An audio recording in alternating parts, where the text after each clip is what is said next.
Those are the words that I grew up hearing my whole life. They became synonymous with, you don't belong here. Those are the words that eventually ended up sending me off on to not the hero's journey, but the anti-hero's journey. The hero's journey, Joseph Campbell's life work, was incredible. It's an incredible gift to mankind. Basically what he did was he gave us a ubiquitous mythological experience that taught us through stories deep universal truths. And these deep universal truths could transform a normal person through a process where if they would just step out of their selfish life and into something larger. Now, this character arc has been around for tens and thousands of years. We saw it in the first written story of Beowulf, and it was canonized and globally acknowledged in George Lucas's Star Wars phenomenon. The character arc, if you're unfamiliar, you take an unsuspecting character, you tell them there's some impending doom, they get some friends, they go out to fight the impending doom, but as they get closer to this really gnarly bad guy, they start having deep doubts. And they don't think that they're going to have what it takes when the moment comes. But if all goes well, the story reaches its peak, they battle, and the hero emerges victorious, able to return home with newfound courage and newfound wisdom, knowing that they did have what it takes to make it. Now, if they're lucky, they get to live out their days in peace. When I was growing up in a little sleepy beach town in Pacific Grove, Northern California, there were not very many days that I didn't go out to the ocean, look across the sands, and pretend I was Luke Skywalker, waiting for the spaceship to land and an old man to get out and give me a lightsaber. I wanted a lightsaber so bad. But that's not what happened. What happened was I found skateboarding. And skateboarding took me and a group of other social misfits on our own adventure. And this adventure didn't just change us. It ended up changing everything. Now, the birth of skateboarding is kind of an ambiguous situation. A lot of people think that it was during, right after World War II, people were coming home, they were chopping up 2x4s and taking apart roller skates and nailing their roller skate wheels on that. But for skateboarding aficionados like myself, we all believe that skateboarding really was born when the urethane wheel came out. And that's because with the urethane wheel, surfers could now go and slash up their urban environment pretending that the waves were good when in actuality the waves were flat. And that launched the whole Lords of Dogtown and the Venice Beach skateboarding boom of Southern California. The period I want to talk to you about was more of skateboarding's adolescence, because skateboarding's adolescence was happening at the same time as my adolescence. And fortunately for me, I got to grow up with the very thing that made me who I am today. And I'm not going to get everything right. I didn't do a ton of research. I'm not trying to be a historian here. I'm just trying to share firsthand what this story of social transformation from degenerate and social zero to Olympic hero looked like for me in my life. And a lot of my friends, I got to go over this with them. And what's been really fascinating is once I started looking into skateboarding as what does everybody else think skateboarding is? Because skateboarding for me and to my friends, skateboarding was life. That's how we defined it. But if you ask 10 different people what they think skateboarding is, most of them are going to give you a different answer. From travel to commuting to that's how I get around on campus to that's a XGames sport, extreme sport. Oh, that's how you hurt yourself. It's a waste of time, or artistic expression. And none of those answers are wrong. But what I'm trying to capture is that period between the 80s and the 90s And what happened during that time is what we acknowledge and recognize as a social movement. And social movements are fascinating to me because they seem to just pop up out of nowhere, take on a life of their own, and just continue to grow and develop in their own culture. But Joseph Campbell knew that there was something deeper than that connected, that made all of those things happen. And he knew it as the collective consciousness. I don't know if you've been paying attention here, but we didn't all sit down and write our talks with each other. But you're getting a general theme that's coming out, right? That's the same thing that happens with the collective consciousness. That's how we're all attached on a deeper level. You get a person over here in China, and a person in Spain, and a person in Mexico, and a person in California, a person in Texas, and they all start having the same ideas and the same thoughts and the same experiences at the same time. But there's no perceived connection. Joseph Campbell was able to take that from tens and thousands of years of all the legends and myths of across cultures and times, and that's how he was able to take those universal truths and give us the hero's journey. Now, the hero's journey looks like this. Traditional character arc we spoke about in the beginning. But our journey looks a little more like this.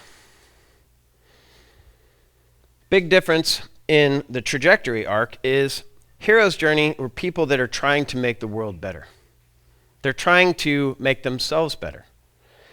Skateboarding's anti-hero's journey was just completely selfish. All we wanted to do was not have to grow up. We wanted to just keep skateboarding forever, for as long as we could. Sounds more like a Peter Pan story than a Star Wars story. So the collective consciousness, what was happening in skateboarding at the time was we all started like, hey, I'm learning this trick, or hey, I'm doing this, and like my town doesn't have this spot, I need this. And we would go to the next town over looking for it. Or you would hear about somebody that just built a new ramp, or drained a pool, or found a drained pool, and we would all end up there. But what was going on there was we were coming together, and there were two clear ideas that came out of that time. The first one was skateboarding has far reached beyond its humble beginnings in Southern California. This was something that like everywhere we went, there was skaters and there were towns. And you can always tell where the good skate spots are, by the way. Just look for the no skateboarding signs. Wax ledges, chipped rails. Yep, that's us. That's the evidence of my people. And as we would continue to reach out and meet each other, the other very clear idea that was coming through was we don't want to grow up. We don't want to do what our parents did. We do not care about school, and we weren't super interested in 9-to-5 jobs. But what that meant for us was that we were going to have to do something new. And collectively, we all had no idea how we were going to achieve this. Now, there were some pros that were around, but there was just a couple of teams. Palo Alto down in Southern California, Santa Cruz up here in Northern California, and they were kind of the beginners of the industry, but they were very, very small. And what they were doing was they were just trying to create and captivate the minds of skateboarders and kind of just build culture as they could. What was really cool was a third party came along called Thrasher. And Thrasher was a magazine that didn't have ties to like any companies, so they were just capturing what was going on in skateboarding. They were taking the pioneers like Mark Gonzalez and Nadas Kappas and Frankie Hill and all these wonderful new people that were coming out of the woodworks, and they were documenting it for the rest of us to consume. And what was happening was they were showing us that you didn't need a ramp anymore. You didn't need a pool anymore. They were using stuff like fire hydrants and walls, riding up walls. Good luck with that on a skateboard, right? Oh, this handrail that you need to get down the stairs, I'm going to slide down that. And it's 20 stairs and goes around a corner, even better. Like revolutionary stuff. We started thinking like, hey, so the only limits on this are what you can come up with. And the whole world became our canvas. It was an incredible time. What's really good about skateboarding and the diversity that it attracts with people that don't fit into team societies and don't fit into like team sports and stuff like that is they're all very creative, but they all have different personality types and different strengths. The people that were building the industry side were busy capturing the people that were just being creative and free with their expression and just learning the craft, right? We were creating something that had never existed before. This was all raw. It was just a phenomenal thing to be a part of from the beginning. The legend of skateboarding was now being televised. And what was happening was we were televising it, and the people that were capturing it were skaters. But skateboarding was still too small for them to make a living. So a lot of them were working in New York. A lot of them were working in Hollywood. They were working on films. And what you were seeing is guys like Spike Jonze, Oscar winner. This guy was one of the first skateboard filmers. This guy was doing music videos with the Beastie Boys. And what he was doing was he was taking the love that the world had for the Beastie Boys on the East Coast, and he was integrating skate culture in there. The world was starting to see it in a totally different light. They were going, hey, that guy was the good guy in the Sabotage video. Like he wasn't, kind of changing the whole social perspective on the social degenerate society that was skateboarding. Harmony Korine then came out with this film. If any of you know this film rocked a lot of parents because the latchkey generation, Generation X, exposed in this film what the day of a child with no parents home looked like. And it was crazy. This was during the AIDS pandemic, and it was just a very, very, very powerful film. What they were doing was all of those people in there, Chloe, all of those, most of them are famous in Hollywood now. They all came from skate culture. Those were all street kids that we grew up with. And what I love about what these people did was they brought in all of the other extreme sports that were coming out of Generation X at that time, and we created a whole new platform. We weren't on ESPN. We weren't doing anything that the regular mainstream society saw or witnessed or even could participate in our life. And so what we did was we created the XGames. And the XGames brought skateboarding and extreme sports into every single civilized home on the planet. Now we had a platform. Now the world could hear what we had to say. The good thing was they were getting interested. The concern here for skateboarders was we don't want to conform. We don't want to have to change our identity so that we can fit in with the society that we are intentionally rebelling against. And so what began to happen is we all started setting out on our own paths. And gratefully, what happened was overnight, with the success of the XGames, the success of so many other things like the films that we were talking about, and then Tony Hawk. Tony Hawk started breaking video game sales records. He has a roller coaster at Magic Mountain. And this guy is so lovable and so incredibly talented on a skateboard. And his name is Tony Hawk. And have you seen the guy? He looks like a bird, right?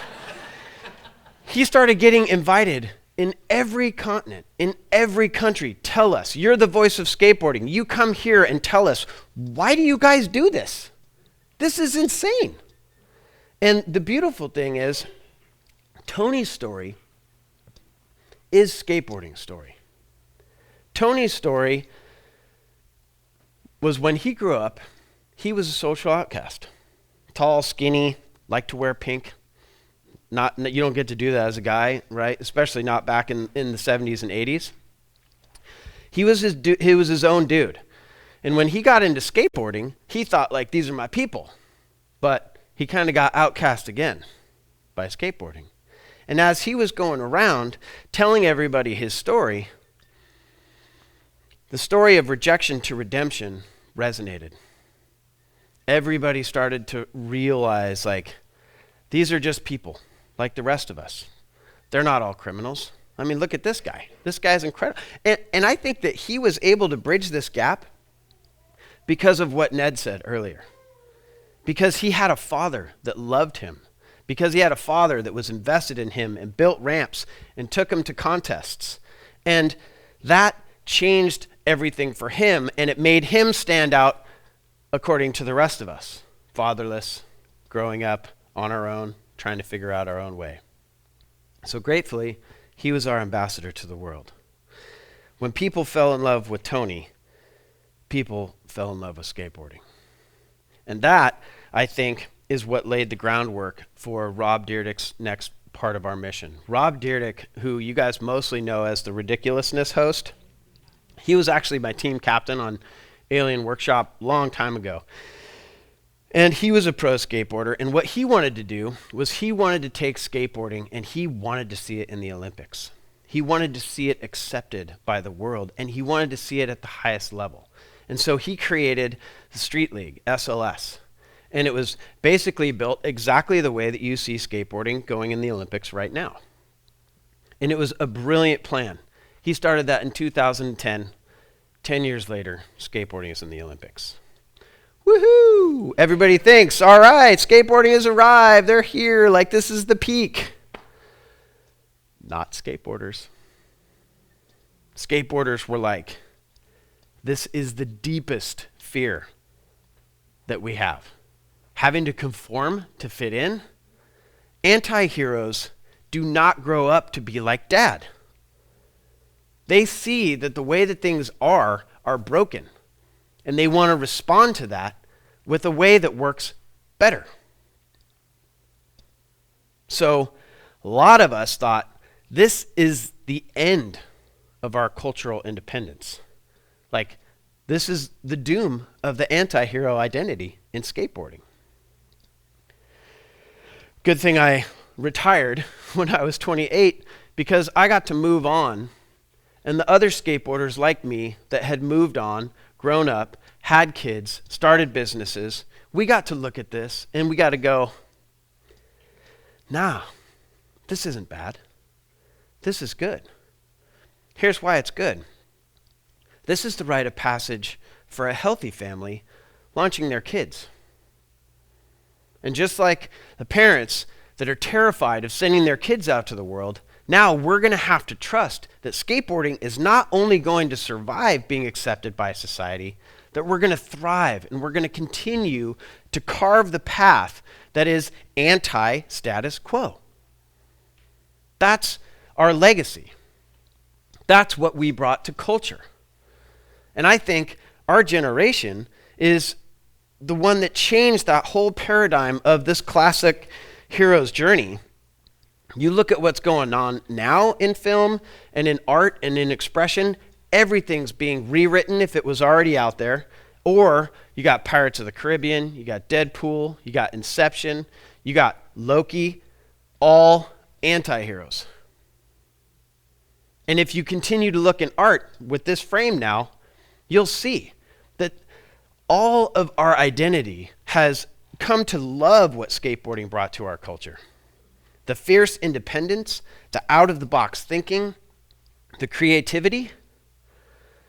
And this is for my skateboarding brothers and sisters. This is for my family. Like, it doesn't matter that we're in the Olympics.